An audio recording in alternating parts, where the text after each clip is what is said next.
Despite a phenomenal drive, Mercedes team boss Toto Wolff has all but closed the book on Max Verstappen's title hopes, bluntly declaring that the ship has sailed on the Red Bull star's pursuit of a record-equaling fifth Formula One driver's crown. Lando Norris's seventh win of the season has turned the championship battle on its head, and with only 3 races left in Las Vegas, Qatar, and Abu Dhabi, the numbers are now stacked firmly against Verstappen.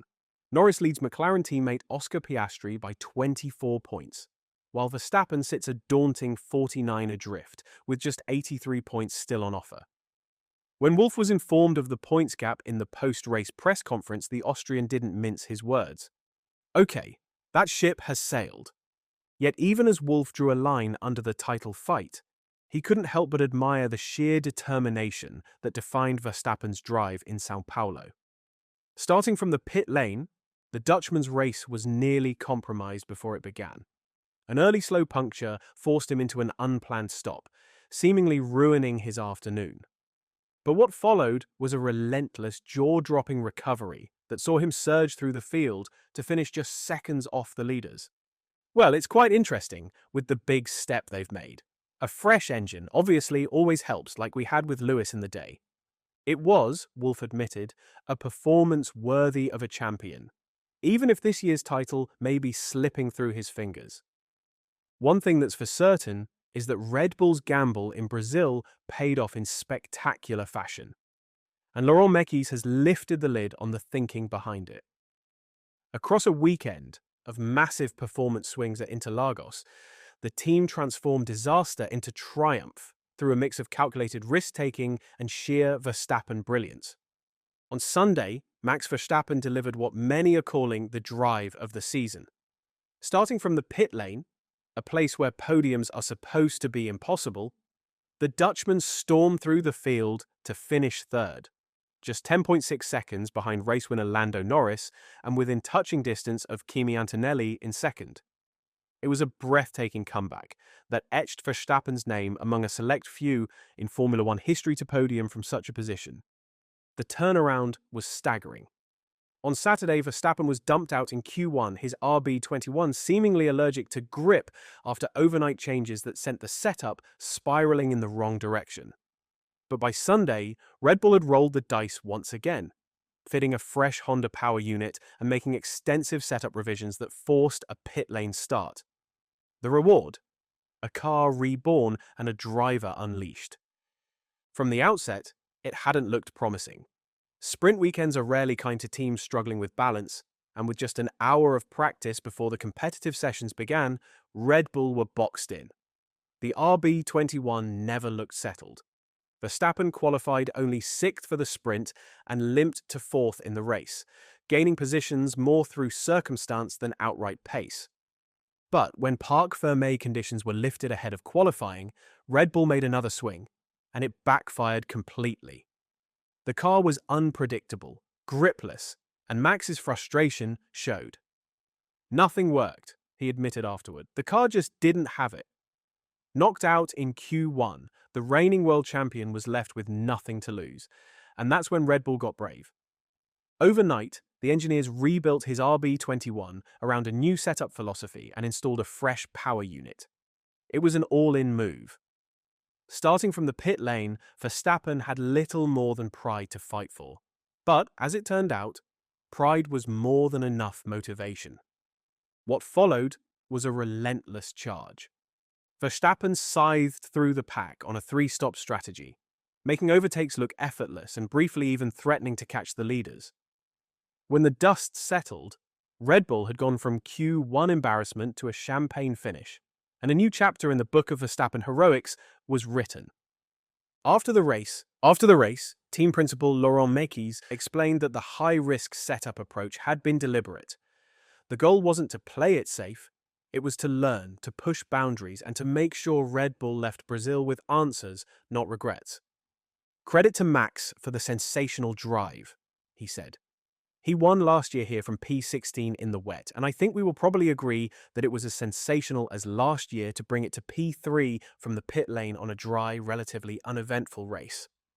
The simple truth is that we were not happy with where the car was in terms of car balance and the driver's feelings after the sprint race. We had finished P4, but it was effectively P5 without those car stoppages, and nobody wanted to settle for a car that would have been at the level we felt. The optimum windows were not where we were. We tried our only card at that moment to change it before the main qualifying. We obviously got it wrong, but it's the way we go racing. We take risks, and if we don't take that amount of risk, we don't think we'll be able to win. So we took that risk. It didn't work. It's painful. We got the quali wrong, and that's what it is. But again, we have taken a lot of this risk in the past few months. We made the decision to change the car again, fit a new PU as well, and try to get the car again in a little bit of a window. The car was alive today. That's the most important thing. The car was probably good enough to fight for the win today, and that's what we were after the relatively average result of the sprint. Across the weekend, the team effectively ran 3 different versions of the RB21. Each one a test in adaptability and engineering nerve. From a misjudged sprint setup to the race day redemption, the evolution of the car told a story of data, instinct, and determination. "You do gain a lot," he said. "You learn a lot more in the dark moment of the qualifying last night than in any other moment, let alone the setup and let alone the changes in the 3 different cars. In moments like that, where you clearly miss it, we don't go there by luck or by mistake. We go there because we feel there is a chance that it's better. And when it's obviously not better, it is in this moment that the guys are fantastic. Both here and at the factory at Milton Keynes, they are asking the difficult questions. They are questioning what they read. They're questioning why. And that's the sort of moment that you make steps. Perhaps not immediately, but you develop a new way of looking. You develop a new way of analyzing, and as a group, you make steps forward. Even so, Mekis dismissed the notion that victory was ever truly on the cards. Despite Verstappen's staggering recovery drive, the team's focus was on execution, not fantasy. No, we don't think it was winnable. We will probably never know where we would have finished. But obviously it's a discussion that the guys had, and at some stage you need to make the call, and the call was made. And I think it gave us a chance to have a very strong go at the podium. Ultimately, we got it. Maybe 1 lap more, we would have got a P2, and no, I don't think there was any way we could have kept P1 if you just look at tyre deg. It could have been an even greater comeback had fortune not interfered early on. Starting on hard tyres, Verstappen was up to 13th within 5 laps before a slow puncture, caused by debris, forced an early pit stop. The virtual safety car softened the blow, and the resulting tyre offset allowed him to carve through traffic once racing resumed. Still, one can't help but wonder, had that puncture not struck, could Max Verstappen have done the unthinkable? It certainly didn't feel like good news at the time, Makey said of the puncture.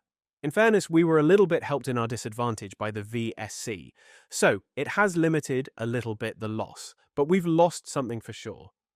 There was quite a few debris on the track, and it was some debris got onto the tyre sidewall. It's part of the game, but it was unfortunate for sure. At that moment, with the car at the back of the field and the slow puncture, it didn't look bright. Red Bull's risk-taking in Sao Paulo may have delivered results on track, but it's also sparked a ripple of tension off it. In the wake of Max Verstappen's stunning charge from the pit lane to the podium, murmurs of unease have emerged from within the McLaren camp. Team principal Andrea Stella has called for greater transparency around Formula One's cost cap regulations, following Red Bull's decision to change Verstappen's power unit ahead of the Grand Prix. Speaking to the media, Stella didn't accuse, but his words hinted at concern over the competitive and financial implications of such bold strategic moves. To be honest, these kind of power unit changes, they challenge the regulations, the Italian told media. I will be interested in understanding if the cost of this engine now goes in the cost cap or not. If the engine was changed for performance reasons, it should go in the cost cap. So, let's see if this is the case. Not that I will be able to see, as it's all on the Red Bull side. But this is also one reason why we wouldn't do it, because it would end up in the cost cap. In your opinion, Did Red Bull violate the cost cap with the changes they made at Sunday's race? Let me know your thoughts in the comments. And as always, don't forget to like and subscribe to the channel so you don't miss out on the latest in Formula One. Thanks for watching.